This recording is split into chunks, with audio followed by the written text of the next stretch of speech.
कर्मवीर जनगण मन की बात, रेडियो कर्मवीर हम हैं आपके साथ। रेडियो कर्मवीर जनगण मन की बात। राम राम किसान भाइयों, मैं वर्तिका राय आप सभी का रेडियो कर्मवीर 90.0 एफएम पर स्वागत करती हूँ।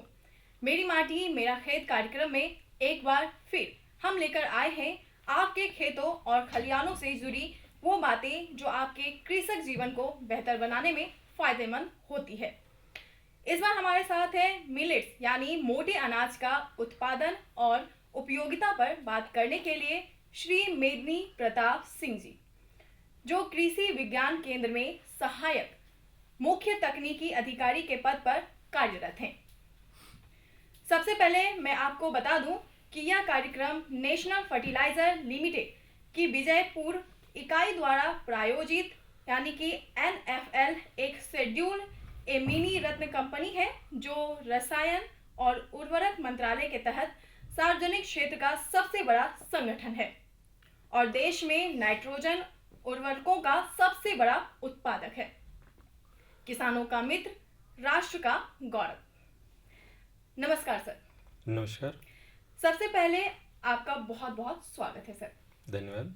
हम बात शुरू करते हैं इस बात से कि मोटा अनाज यानी मिलेट्स की उपलब्धता की चेन अब गांव से निकलकर सुपरमार्केट और मॉल में भी बन रही है। इसकी लोकप्रियता देश ही नहीं विदेशों में भी हो रही है। इसके बारे में बताइए सर। जी, पूरे देश में ही नहीं पूरे विश्व में आज इन मोटे अनाजों के बारे में सभी को जागरूक किया जा रहा है और इनकी उपयोगिता के बारे में भी बताया जा रहा है। मैं बताना चाहूँगा कि इन मोटे अनाजों को आज से जब हम जाएंगे 30 साल 35 साल पहले, तो हमारे ग्रामीण परिवेश में सभी जगह इनको उगाया जाता था और हमारे खाने का एक ये बहुमूल्य भाग था। अभी धीरे धीरे जब हम पिछले विगत 10-15 सालों में इन अनाजों की खेती करना हम भूल चुके थे, लेकिन वर्तमान परिवेश में हमने इन्हें फिर से जाना है और इनकी उपयोगिता को ध्यान में रखते हुए फिर से हम इन्हें अपने आहार में शामिल करना चाहते हैं। जी सर। सर हमें बताइए कि मिलेट्स में के अंतर्गत कौन कौन सी फसलें आती है। जी, मिलेट्स के अंतर्गत जैसा मैं बताना चाहूँगा आपको, ज्वार, बाजरा, सावा जिसे हम रागी के नाम से जानते हैं, मड़ुआ जिसे हम रागी कहते हैं, सावा हो गया, फिर उसके बाद आपका कोदो हो गया, कुटकी हो गया, कंगनी हो गया, चीना हो गया, इसके अलावा चौलाई जिसे हम उगल, ये जो हमारी मुख्य मुख्य फसलें हैं, इन्हें हम मिलेट्स के अंतर्गत लाते हैं। जी सर। सर मिलेट्स को किस मौसम में और कब उगाया जाता है? मिलेट्स का जो मुख्य मौसम होता है वो खरीफ का सीजन होता है। जी सर। खरीफ यानी कि आपका जैसे उसको जो उगाने का सही समय है वो जून और जुलाई का महीना है। ये बहुत ही शॉर्ट ड्यूरेशन की फसलें होती हैं, लगभग 90 से 110 दिन में पक करके तैयार हो जाती हैं। तो इन्हें हम जून और जुलाई के महीने में लगाते हैं और ये मुख्यतः खरीफ सीजन की ही फसलें हैं। सर आज पूरे विश्व में मोटे अनाज या मिलेट्स को उगाने की बात क्यों की जा रही है सर? देखिए, मोटे अनाज और मिलेट्स की जो बात की जा रही है ये अपने आप में पोषक तत्वों से भरपूर है। जब हम बात करते हैं ज्वार की, बाजरा की, रागी की, सावा, कोदो, मड़ुआ, मादिरा, इन सब की हम बात करते हैं तो इनमें आप देखेंगे कि भरपूर मात्रा में आयरन, कैल्शियम, मिनरल्स और पोटेशियम, मैग्नीशियम, ये जो और इसके साथ साथ में इसमें जो है सबसे ज़्यादा जो है वो रोग रोधक क्षमता बढ़ाने की इसमें जो है शक्ति है। तो हम इन मोटे अनाजों को जो है इसलिए अपनाएं क्योंकि हमारे आज आप देख रहे हैं कि बहुत सारी ऐसी बीमारियां, हार्ट अटैक है, कैंसर है। तो जैसे हम ज्वार की बात करते हैं तो ज्वार हम खाते थे तो ज्वार हमारे जो फूड हैबिट में रहता था वो एंटी कैंसर का काम करता था। इसी तरीके से बाजरा है, रागी में कैल्शियम की बहुत मात्रा पाई जाती है। तो इन सब की उपयोगिता के कारण ही इनका आज बहुत ही महत्व हो गया है। लेकिन सर आप बात करते हैं कि इन मोटे अनाजों की, लेकिन खाद्य पदार्थ तो सब में बहुत अधिक मात्रा में प्रयोग किया जाता है, उससे भी तो कई सारी बीमारियां होती है। बिल्कुल सही कह रहे हैं। लेकिन जो हम बात बता रहे हैं आज इनकी महत्वता को फिर से इसलिए साबित किया जा रहा है, हमने कहीं ना कहीं जाने अनजाने में अपने फूड हैबिट में इन मोटे अनाजों को शामिल नहीं किया है। आज हम में से कितने लोग ऐसे हैं जो ज्वार बाजरा या रागी, सांवा, कोदो या कुटकी खा रहे हैं, क्योंकि जब हमारे ये आहार से एकदम से ये गायब हो चुके हैं। तो हमें आवश्यकता है कि जब हम इनको अपने आहार में लेंगे तो हम इनसे बहुत सारी जो ऐसे सूक्ष्म पोषक तत्व हैं, हमारे शरीर की रोग रोधक क्षमता बढ़ेगी और हमारा जो डाइजेशन सिस्टम है, पाचन शक्ति है, वो इनको जब हम अपने आहार में शामिल करते हैं तो वो जो है सही रहता है और हमारा शरीर भी स्वस्थ रहता है। सर आप बताएं हमें कि मोटे अनाज को उगाने के लिए किस तरह की जलवायु और मिट्टी की आवश्यकता होती है। देखिए, मोटा अनाज वैसे ही हम इसे बोलते हैं कि इसको बहुत कम जो है पानी की आवश्यकता होती है। इसके लिए मिट्टी बहुत ज़्यादा उर्वरा शक्ति की आवश्यकता नहीं होती। हम ककड़ीली, पथरीली, उबड़ खाबड़ भूमि में भी इसको आसानी से उगा सकते हैं। इसमें ना तो हमें बहुत ज़्यादा पोषक तत्व की आवश्यकता होती है, ना तो बहुत ज़्यादा पानी की आवश्यकता होती है। हालांकि ये आप जानते हैं कि खरीफ सीजन की फसलें हैं, लेकिन इसमें हमें जो है बहुत ज़्यादा जिस तरीके से हमें धान और गेहूं में आवश्यकता पड़ती है पोषक तत्वों की, उस प्रकार से इसमें पोषक तत्वों की आवश्यकता नहीं पड़ती। तो इसे हम आसानी से किसी भी प्रकार की भूमि में और किसी भी जलवायु में पूरे भारत देश में इनको हम आसानी से उगा सकते हैं। सर इसमें वैज्ञानिक तकनीक कैसे काम करती है सर। देखिए, मैं आपको बता देना चाहता हूं कि इसमें वैज्ञानिकों के द्वारा और हमारे भारतीय कृषि अनुसंधान परिषद के द्वारा इसमें जो एक मुख्य संस्थान है Indian institute of millet research, जो कि हैदराबाद में स्थित है, वो जितनी भी हमारी कदन्न फसलें यानी मोटा अनाज या मिलेट्स जिन्हें हम कहते हैं, श्री अन्न की फसलें, सारी फसलों पे रिसर्च चल रहा है। सारी फसलों की प्रजातियां बनाई जा रही हैं और उसके अलावा भी बहुत से ऐसे संस्थान हैं, जैसा कि उत्तराखंड का जो विवेकानंद पर्वतीय कृषि अनुसंधान संस्थान है, जहाँ पे जिसे हम रागी या मड़ुआ कहते हैं, सांवा या मादिरा कहते हैं, इनके बारे में भी विशेष रूप से वहाँ पे रिसर्च किया जा रहा है और बहुत ही अच्छी इनकी प्रजातियाँ उगाई जा रही हैं। ज्वार है, बाजरा है, आप देखते हैं हमारा जबलपुर कृषि विश्वविद्यालय है, हमारा रानी लक्ष्मीबाई विश्वविद्यालय है, यहाँ के द्वारा भी हमारी ज्वार, बाजरा, कोदो, कुटकी, इनकी प्रजातियाँ आज उपलब्ध हैं और मार्केट में भी जो हमारा नेशनल सीड कॉरपोरेशन के द्वारा है, उनके द्वारा भी ये प्रजातियां किसानों के लिए उपलब्ध कराई जा रही हैं। तो किसान भाइयों के लिए आज वैज्ञानिक लोग भी लगे हुए हैं। ऐसा नहीं है कि वैज्ञानिकों ने इन चीज़ों को छोड़ दिया है। वैज्ञानिक लोग सतत प्रयास में लगे हुए हैं और वैज्ञानिक कृषि का मुख्य उद्देश्य यही होता है कि आप तकनीकी तरीके से, अच्छी तरीके से उसमें खेती करिए, जिससे कि उत्पादन अच्छा हो, आमदनी आपको अच्छी मिले। मैं बताना चाहता हूं कि इनमें हमारी अन्य फसलों की अपेक्षा लागत कम आती है और हमें अच्छा मुनाफा मिलता है।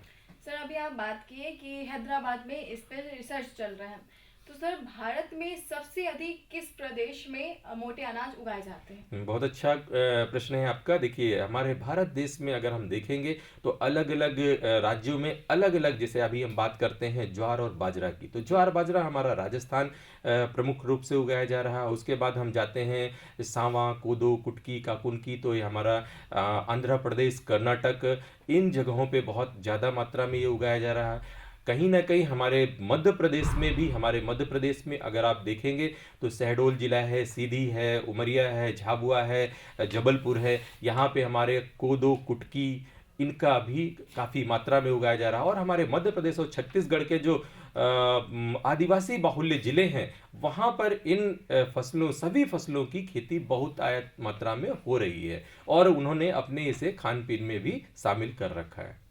जी सर। सर हमें ये बताइए कि मोटे फसलों से प्रति हेक्टेयर उत्पादन कितना मिलता है। देखिए, अब इसमें सारी फसलें अलग अलग आती हैं, तो मैं आपको उत्पादन के बारे में बताता हूँ। जब हम वैज्ञानिक तरीके से खेती की बात करते हैं तो हमारा ज्वार की बात हम करेंगे तो 1 हेक्टेयर में हमें ज्वार का उत्पादन लगभग 40 से 45 क्विंटल प्रति हेक्टेयर, बाजरे का उत्पादन इसी तरीके से 50 क्विंटल प्रति हेक्टेयर तक। फिर हम बात करते हैं रागी की, जिसे हम मड़ुआ कहते हैं, उसका उत्पादन 20 से 22 कुंटल प्रति हेक्टेयर। हम बात करते हैं सांवा की, उसका उत्पादन आपका 18 से 20 कुंटल प्रति हेक्टेयर। हम कोदो और की बात करते हैं तो कोदो हमारा 15 से 18 कुंटल प्रति हेक्टेयर। कुटकी की बात करते हैं तो कुटकी हमारा 12 से 15 क्विंटल प्रति हेक्टेयर। इसी तरीके से हम कंगनी की बात करते हैं तो कंगनी हमारा जो है 18 से 20 क्विंटल प्रति हेक्टेयर। तो इस तरीके से अगर हम साइंटिफिक तरीके से अपनाते हैं और इनकी जो अच्छी उन्नत प्रजातियां हैं उनको लेकर के आते हैं, उनसे हम उत्पादन लेते हैं, तो हमें भरपूर मात्रा में हमें इनसे उत्पादन मिलता है। अभी तो सर आपने बात की है कि इसमें इतना हेक्टेयर हम फसल उगाते हैं, ठीक है, लेकिन किसानों को इससे क्या फायदा होता होगा?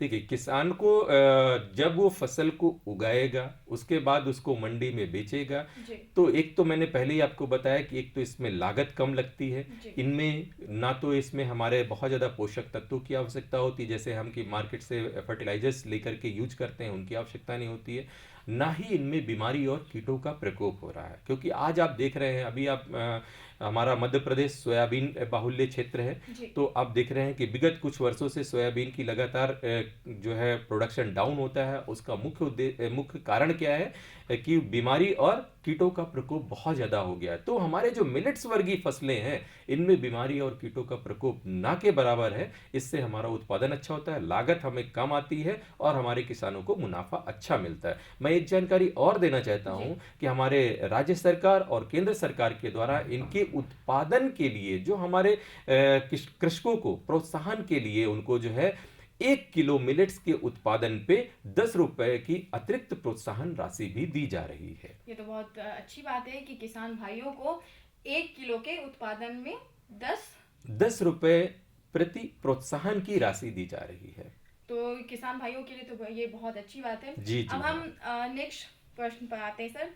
कौन कौन से संस्थान मोटे फसलों में कार्य करते हैं? जी, मैंने आपको जैसा पहले भी बताया था, सबसे मुख्य हमारा जो संस्थान है Indian institute of millet research जो कि हैदराबाद में स्थित है, वो पूरी तरीके से मिलेट्स पे ही कार्य करता है। हमारा जो भारतीय कृषि अनुसंधान परिषद है उसके अलग अलग जगहों पे जो संस्थान है वो अलग अलग सब्जेक्ट स्पेशलिस्ट होते हैं। वो मतलब कि आपका कोई मिलेट्स पे काम कर रहा है, कोई पल्सेस में काम कर रहा है, तो इस तरीके से इसके अलावा हमारे जो कृषि विश्वविद्यालय हैं, जैसा मैंने आपको बताया था जवाहरलाल नेहरू कृषि विश्वविद्यालय जो कि जबलपुर में स्थित है, वो भी हमारे मिलेट्स की में बहुत सारी उनकी प्रजातियां हैं, वो भी काम कर रहे हैं। फिर हमारा रानी लक्ष्मीबाई कृषि विश्वविद्यालय है जो कि ग्वालियर में स्थित है, उनके द्वारा भी बहुत सारे मिलेट्स पे कार्य किया जा रहा है। बहुत से हमारे जो आईसीआर के संस्थान हैं, जो भारतीय कृषि अनुसंधान परिषद के संस्थान है, मैंने आपको बताया विवेकानंद पर्वतीय कृषि अनुसंधान संस्थान, वो 3 से 4 मिलेट्स पे बहुत अच्छा काम कर रहा है। उनकी बहुत अच्छी अच्छी प्रजातियां हैं जिनका उत्पादन काफ़ी मात्रा में है और वो पूरे देश के लिए भी अच्छी प्रजातियां बना करके किसानों को दे रहे हैं। सर 2023 में अंतरराष्ट्रीय बाजरा वर्ष मनाने के भारत के प्रस्ताव को 2018 में खाद्य और कृषि संगठन यानी कि FAO द्वारा अनुमोदित किया गया था और संयुक्त राष्ट्र महासभा ने वर्ष 2023 में अंतर्राष्ट्रीय बाजरा वर्ष घोषित किया है। सर इसमें हमको ये बताइए कि सरकार किस तरह से मोटे फसलों के उत्पादन में प्रोत्साहन दे रही है किसानों को? देखिए, जब हम बात करते हैं अंतर्राष्ट्रीय स्तर की, तो इसमें हमारा केवल भारत देश ही नहीं अपितु हमारे सारे देश लगभग इस समय लगभग 140 से 45 देश जो है मोटे अनाजों को उगा रहे हैं और उन्होंने कहीं ना कहीं इनकी मोटे अनाजों में जो खूबियां छुपी हुई हैं सभी ने इनके बारे में समझा और उन्होंने सोचा कि हमें जो वर्तमान समय में तरह तरह की जो बीमारियां, जैसे आपने अभी कोरोना काल देखा है, जिस व्यक्ति में जिस इंसान में रोग रोधक क्षमता थी वही अच्छा सरवाइव कर पाया है। तो हमने आपको पहले ही बताया कि ये जो हमारे मिलेट्स हैं इनमें ये खूबी है कि इनको खाने से हमारे रोग रोधक क्षमता बढ़ती है। तो हमारा जो मिलेट्स अंतर्राष्ट्रीय मिलेट ईयर जो 2023 को घोषित किया गया था उसके तहत हमारी बहुत सारी मिलेट्स की स्कीम चलती हैं। जैसे अभी मैं आपको बता दूं, मध्य प्रदेश में आत्मा प्रोजेक्ट के अंतर्गत कृषि विभाग के द्वारा मिलेट्स को प्रोत्साहन देने के लिए बहुत सारी उसमें अनुदेय राशि भी दी जाती है कृषकों को और उनके द्वारा फ्री ऑफ कॉस्ट बीज भी दिया जाता है जो कि किसान उनको आसानी से ले करके और अपना उत्पादन कर सकें। उनकी समय समय पे जानकारी दी जाती है। अभी कुछ दिन पहले ही भोपाल में ही भोपाल हाट में 2 दिनों का 2 दिनों का राज्य स्तरीय मिलेट मेला ऑर्गेनाइज किया गया था, जिसमें किसानों को जानकारी दी गई थी। मेरे द्वारा भी वहाँ पे किसानों को वैज्ञानिक तकनीकी से किस तरीके से हम मिलेट्स का उत्पादन करेंगे वो पूरी जानकारी दी गई थी। सर, अभी आप बताएं कि आपके द्वारा भी जानकारी, आप किस तरह से जानकारी देते हैं सर, आप कैसे प्रशिक्षण देते हैं? जी, बहुत अच्छा क्वेश्चन पूछा है। देखिए, मैं जिस संस्थान में काम करता हूँ, कृषि विज्ञान केंद्र और हमारा केंद्रीय कृषि अभियांत्रिकी संस्थान जो है, उसके अंतर्गत हमारा कृषि विज्ञान केंद्र भोपाल में स्थित है, नवी बाग जगह पे। तो हम लोग किसानों को प्रशिक्षण के माध्यम से, किसानों के खेत में जाकर के अग्रिम पंक्ति प्रदर्शन के माध्यम से, OFT के माध्यम से, ऑन फार्म ट्रायल के माध्यम से किसानों को प्रशिक्षित करते हैं समय समय पर। और मैं आपको बता देना चाहता हूं कि जब कृषि विज्ञान केंद्र कोई चीज स्वयं कर लेता है, उसके बाद ही उन किसानों तक पहुंचता है। मैं अभी लास्ट ईयर हमने क्या किया है, खरीफ के सीजन में हमने जितने भी मिलेट्स की आपकी जो मैंने फसलें अभी तक बताई, उन सारे मिलेट्स का हमने अपने यहाँ एक क्रॉप कैफेटेरिया बनाया था, यानी फसल प्रदर्शन इकाई, जिसमें कि हमने छोटे छोटे एरिया में इन सारी फसलों को उगा करके डेमोस्ट्रेट किया था, प्रदर्शन किया था, जिसको कि किसान आते हैं और देख करके उसको जो है लाभान्वित होते हैं। और जो किसान भूल गए हैं कि ये मिलेट्स कैसा दिखता है, यानी कोदो कैसा है, कुटकी कैसा है, काकुन कैसा है, आपका चीना कैसा है, रागी कैसा है, उनको देख करके भी, और इस समय में मेरे यहाँ अभी भी कृषि विज्ञान केंद्र में मैंने उन्हें लाइव सैंपल के रूप में भी रख रखा है। तो उसको कभी भी कोई भी व्यक्ति आकर के देख सकता है और पूर्णतया उनको हम जानकारी समय समय पर देते रहते हैं। और ये जानकारी भोपाल में ही मिलती है? जी हाँ, भोपाल कृषि विज्ञान केंद्र में मेरे द्वारा ये जानकारी किसानों को दी जाती है। जिन किसान भाइयों को जानकारी लेनी हो कृषि से जुड़ी, तो आप भोपाल में ये कृषि केंद्र में आप जाकर आप जानकारी प्राप्त कर सकते हैं। सर, मेरा अगला प्रश्न है कि मशीनरी का क्या योगदान होता है सर मोटे अनाजों में? मैंने अभी आपको बताया था कि मेरा जो कृषि विज्ञान केंद्र है वो केंद्रीय कृषि अभियांत्रिकी संस्थान के अंतर्गत आता है।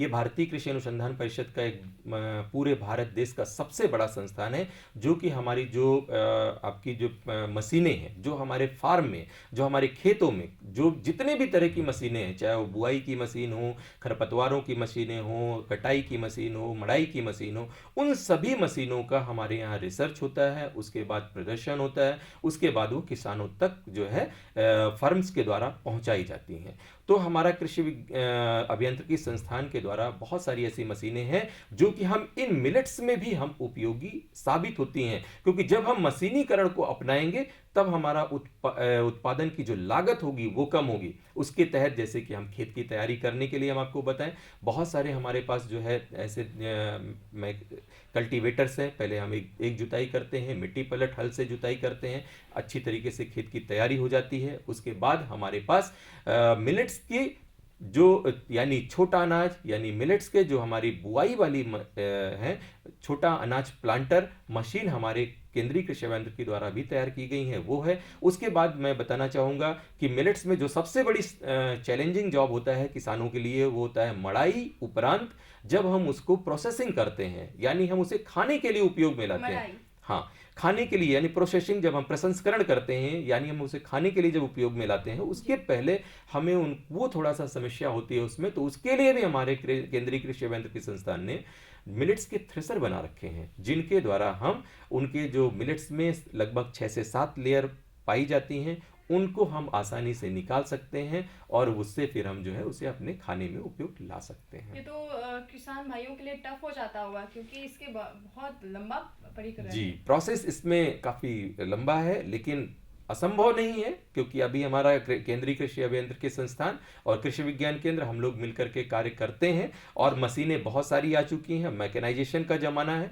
तो थ्रेशर है, इनके हल पडलर हैं, जो कि क्या कहते हैं आपको, इनसे दाने को किस तरीके से साफ करेंगे, हलिंग करेंगे, वो सारी मशीनें आ चुकी हैं। और हमारे संस्थान में और हमारे कृषि विज्ञान केंद्र और संस्थान के द्वारा भी समय समय पर वो किसानों को प्रशिक्षण के माध्यम से भी दिखाई जाती हैं, और जो किसान इंटरेस्टेड होते हैं उनको हम लोग को उपलब्ध भी कराते हैं। सर हमें ये बताइए कि मिलेट्स फसलों में मुख्यतः कौन कौन से रोगों एवं कीड़े लगते हैं और उनकी रोकथाम कैसे करते हैं, इसको विस्तार से बताइए। जी देखिए, मैंने बताया मिलेट्स में वैसे तो बहुत ही कम रोग और कीट बीमारियों का प्रकोप होता है, जी। लेकिन कभी कभी हमारे मिलेट में तना भेदक कीट आता है।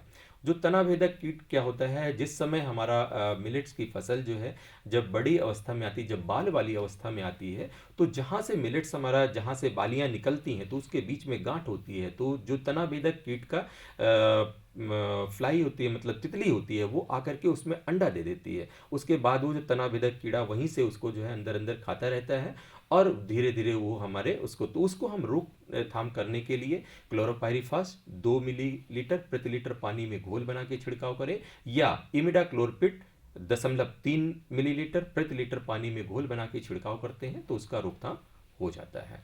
और रोग की बात करें तो रोग हमारे इसमें बहुत कम ही होते हैं, और इसमें एक आध रोग आते हैं जो कि हमारे कवक जनित रोग हैं, तो उसके लिए हम बहुत आसानी से हमारा जो मार्केट में हमारे बहुत सारे कवकनाशी फफूंदनाशी उपलब्ध हैं, जिनको हम मैंकोजेब 2 ग्राम प्रति लीटर के हिसाब से घोल बना के छिड़काव करते हैं, तो बहुत आसानी से इनकी रोकथाम की जा सकती है।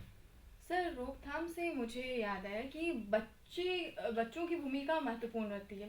बच्चों को जब मोटे अनाज मिलते हैं जो कम उम्र के रहते हैं, उनको कई सारी बीमारियां होने लगी है, जैसे कि उनको भी फंगल वाली बीमारियां, उनके मुंह में कुछ हो जाता है, पेट खराब हो जाते हैं अनाज से। तो बच्चों के लिए कैसे फायदेमंद है? देखिए, हम आपको बता दें, जैसा कि हमने पहले ही बताया, आज हमने अपने डाइट में क्या रखा है, गेहूं का आटा और मैदा, ठीक है।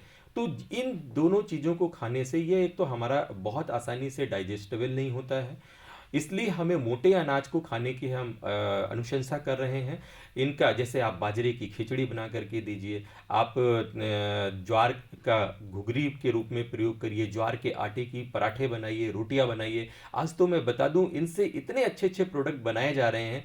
आप बिस्किट के रूप में रागी का बिस्किट, जो हम मार्केट में हम क्या लेते हैं, आटे का बिस्किट और मैदा का बिस्किट हम यूज कर रहे हैं, रागी का बिस्किट आ गया है, रागी की नमकीन आ गई है, बहुत सारे ऐसे प्रोडक्ट्स आ चुके हैं। और जो हम खीर के रूप में हम जो है कुटकी की खीर खाएं, हम सांवा की खीर खाएं, इनको हम आहार में लें। और अपने बच्चों को भी यदि हम इनको, क्योंकि अभी हम बता दें बहुत सारे इन्हीं प्रोडक्ट से, रागी से, सांवा से, कुटकी से, काकुन से, इनके आटे के द्वारा फिर इनसे हमने उनको बच्चों के टेस्ट चेंज करने के लिए, इसमें हमारा संस्थान जो है, हमारे संस्थान में प्रसंस्करण यूनिट है, तो वहाँ के द्वारा बहुत से ऐसी चीज़ें बनाई गई जो चिप्स के रूप में भी हैं, बिस्किट के रूप में हैं, और इस तरीके जो आप इसको दलिया के रूप में भी इनसे खा सकते हैं। और बच्चों को हैबिट में लाएं, फूड हैबिट में लाएं, जिससे ज़्यादा से ज़्यादा वो मिलेट्स को फूड हैबिट में अपने साथ डाइजेस्ट करेंगे, लेंगे, तो उससे उनकी रोग रोधक क्षमता बढ़ेगी। तो जो आपने चीज़ें बताई, उनसे बच्चे दूर रहेंगे।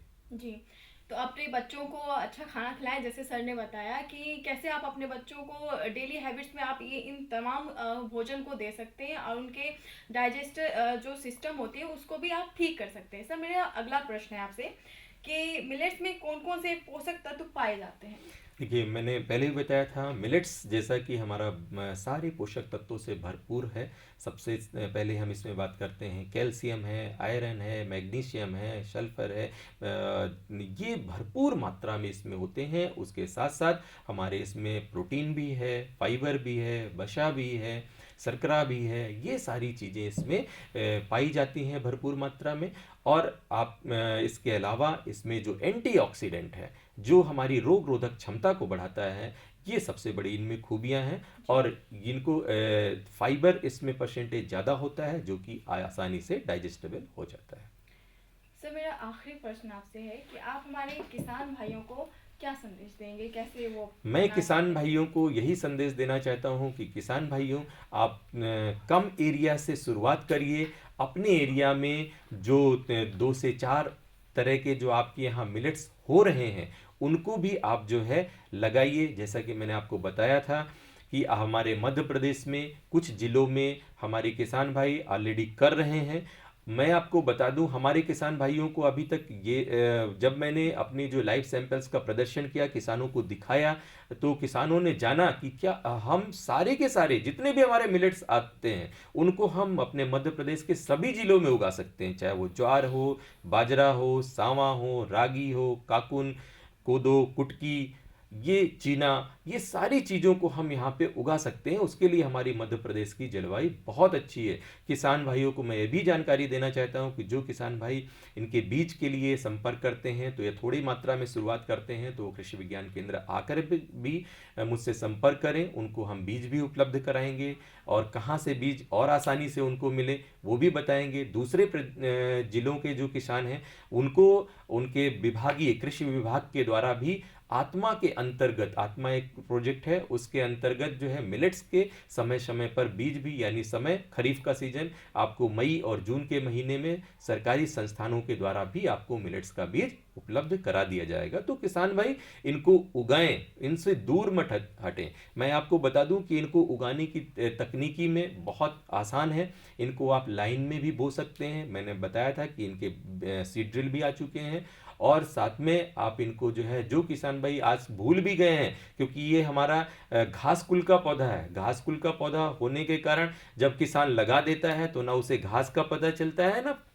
फसल का पता चलता है। ये कई किसानों की समस्याएं होती हैं। तो किसान के लिए इसमें एक और तकनीकी बहुत अच्छी है कि हमारे जितने भी मिलेट्स हैं इसकी आप नर्सरी बनाइए, पहले पौधों को नर्सरी में उगा लीजिए। जब पौधे जो है नर्सरी में 20 से 25 दिन के हो जाएं, तो बारिश का सीजन रहता है, जब हमारे खेत में कीचड़ हो, उस समय हम 20 से 25 सेंटीमीटर की लाइन में पौधे से पौधे की 5 से 10 सेंटीमीटर की दूरी पे, या हमारे जैसे रागी है, मड़ुआ है, इनको जो है 10 से 15 सेंटीमीटर की दूरी पे, ज्वार बाजरा है, इनको हम 20 से 25 सेंटीमीटर की दूरी पे, ज्वार बाजरा का लाइन से लाइन का अंतराल जो हो जाएगा वो 35 से 40 सेंटीमीटर की दूरी में हो जाएगा। इस तरीके से हम उनकी रुपाई करके लगाते हैं, तो उसमें खरपतवार की भी समस्या दूर हो जाती है, और नंबर ऑफ टिलर्स यानी कल्लों की संख्या हमारी बढ़ जाती है, जिससे अच्छा उत्पादन होता है। और किसान जब इनको लगा करके खुद से देखेगा तब वो जो है, क्योंकि किसानों को हम किसी तरीके से, हम ये नहीं कह रहे कि हम आपको मतलब आपके ऊपर टेक्नोलॉजी को थोप रहे हैं, आप इसको थोड़े मात्रा, मेरा ये आपसे अनुरोध है, आप थोड़े एरिया में लगाइए। जब आप लगाएंगे, देखेंगे, तभी आप उसको अपनाएंगे। किसान भाइयों की बात आई है, तो सर ये बताइए कि इनके लिए तो चैलेंजेस हो जाता होगा ना सर, क्योंकि आप बताएं कि जब बारिश का भी सीजन बहुत महत्वपूर्ण होता है, तो किस तरह का चैलेंज किसान भाइयों को करना पड़ता नहीं, होगा किसान उनके के लिए देखिए, अभी किसान ऑलरेडी जो मैं अपनी बात बता दूं, जहां से मैं बुंदेलखंड से बिलोंग करता हूं, तो बुंदेलखंड एरिया में अभी भी हो रहा है, सभी जगह अभी भी किया जा रहा है। हमारे किसान भाई, अगर जो जिनके घर पे बुजुर्ग लोग हैं 25 से 30 साल पहले, तो वो कहीं ना कहीं जरूर कोई ना कोई मिलेट्स उगाते चले आ रहे हैं, तो उनको ऑलरेडी पता है किस तरीके से उगाना है उनके लिए। लेकिन अभी जो वर्तमान में चैलेंज की जब हम बात करते हैं, जो नई पीढ़ी आ गई है, वो जरूर अभी इन फसलों को भूल गई है। कुछ पुराने किसान जो हैं वो सब पहचानते हैं, तो जो लोग भूल गए हैं उनके लिए भी हम लोग समय समय पर है, इसीलिए मैंने लाइव सैंपल बना करके भी रखा हुआ है कि आप उनको देखेंगे तो आप समझ जाएंगे कि ये फसल ऐसी होती है, उसका पौधा ऐसा होता है, उसमें बीज ऐसा लगता है। तो किसानों के लिए चैलेंज है, लेकिन किसान तो हमारा ऑलरेडी ही प्रकृति के साथ में चैलेंज लेकर के, और दिन रात वो 24 घंटे खुले आसमान के नीचे फसलों का उत्पादन करता है। तो किसान अगर ठान ले तो उसके लिए कोई भी चैलेंज नामुमकिन नहीं होता है, और किसान आसानी से कर सकता है। जी सर। सर आप जैसे अभी बताएं कि अगर किसानों को कोई भी ज़रूरत हो, अगर किसी भी तरह का उनको प्रशिक्षण लेना हो, तो वो आपके पास पहुंच सकते हैं। सर इसको बताइए कि वो कैसे पहुंचेंगे। जी देखिए, किसान भाई हमारे जो है जो हमारे भोपाल जिले के किसान हैं, मैं सबसे पहले थोड़ा सा और क्लियर कर देना चाहता हूं कि कृषि विज्ञान केंद्र पूरे भारत देश में हर जिले में एक एक कृषि विज्ञान केंद्र होता है, और उस पर्टिकुलर उस जिले के कृषि विज्ञान केंद्र की अपने जिले के किसानों के प्रति रिस्पॉन्सिबिलिटी यानी उत्तरदायित्व तो होता है। तो मैं किसानों को जानकारी लेने के लिए तो कोई भी कहीं का भी किसान या स्टूडेंट्स या लाइन डिपार्टमेंट्स के कर्मचारी अधिकारी आ सकते हैं, कोई मनाही नहीं है। लेकिन जब हम उनको फिजिकली कोई चीज़ प्रोवाइड कराएंगे, या हम बीज उपलब्ध कराएंगे या मशीनें उपलब्ध कराएंगे, तो उसके लिए हमारी बाध्यता है कि वो हम अपने भोपाल जिले के ही किसानों को उपलब्ध करा पाएंगे। तो जो भोपाल जिले के किसान हैं वो हमारा कृषि विज्ञान केंद्र का समय है वो सुबह 9 बजे से 5:30 बजे का समय रहता है। तो उस और जो हमारा सप्ताह में सोमवार से लेकर के शुक्रवार यानी शनिवार और इतवार 2 दिन हमारा अवकाश होता है। तो 2 दिन छोड़ करके आप आइए हमारे संस्थान में। जैसे ही आप प्रवेश करते हैं वहाँ पे गार्ड मिलेगा। गार्ड से आप बोलिए कि हमें जो है कृषि विज्ञान केंद्र जाना है। गार्ड आपको बहुत ही सहूलियत के साथ हमारे पास भेजेंगे और हम पूरी कोशिश करेंगे कि आपके द्वारा जो भी जानकारी ली जानी है वो हम आपको पूर्णतया संतुष्ट करके ही भेजेंगे। सर कोई कांटेक्ट नंबर जिससे किसान घर बैठे ही आपसे बातचीत कर ले? जी, कांटेक्ट नंबर में देखिए हमारा जो कृषि विज्ञान केंद्र का है 0755 जो आपका यहाँ का कोड नंबर है। उसके बाद जो मेरा अपना कृषि विज्ञान केंद्र का नंबर है वो इसको लगा करके आप डायल करेंगे तो उसमें आपका 1219 यानी 1219 पे आप डायल करेंगे हमारे तो डायरेक्ट मैं अवेलेबल हूँगा। यदि किसान भाई मोबाइल नंबर भी चाहते हैं या व्हाट्सएप नंबर ही है मेरा तो मोबाइल नंबर भी आप नोट कर सकते हैं जो कि मेरा स्वयं का नंबर है। मेरा नाम मेदिनी प्रताप सिंह और मेरा मोबाइल नंबर 94 111 230 57 यानी 2494 111 23057 9411 ये मेरा मोबाइल नंबर है। तो सर के पास अगर आप लोगों को जाना हो, किसान भाइयों, आपको अगर कृषि से जुड़ी कोई भी समस्या हो तो आप जाकर इन नंबर पर डायल कर सकते हैं और आप सर से डायरेक्ट भी मिल सकते हैं। सर बताए हैं कि किस तरह से आप पहुंच सकते हैं इनके पास और इनके पास जाके प्रशिक्षण ले सकते हैं। तो सर आपका बहुत बहुत धन्यवाद। धन्यवाद। अभी आप सुन रहे थे मेरी माटी मेरा खेत कार्यक्रम के अंतर्गत मोटे अनाज से जुड़ी महत्वपूर्ण बातें और मेरे साथ थे मेदिनी प्रताप सर जो कृषि से जुड़ी और हमारे किसान भाइयों से जुड़ी कई समस्याओं के बारे में इन्होंने बताया। इस कार्यक्रम में फिलहाल इतना ही। हम आपको और भी खेती से जुड़ी जानकारी देते रहेंगे। तब तक के लिए सुनते रहिए रेडियो 90.0 FM जनगण मन की बात। आओ हम सब थामे हाथ, गांव शहर के करेंगे बात, खेतों और खलियानों से जुड़कर करेंगे जनगण मन की बात। 90.0 FM रेडियो कर्मवीर सुन रहे हैं आप, रेडियो कर्मवीर जनगण मन की बात, रेडियो कर्मवीर हम हैं आपके साथ। रेडियो कर्मवीर जनगण मन की बात।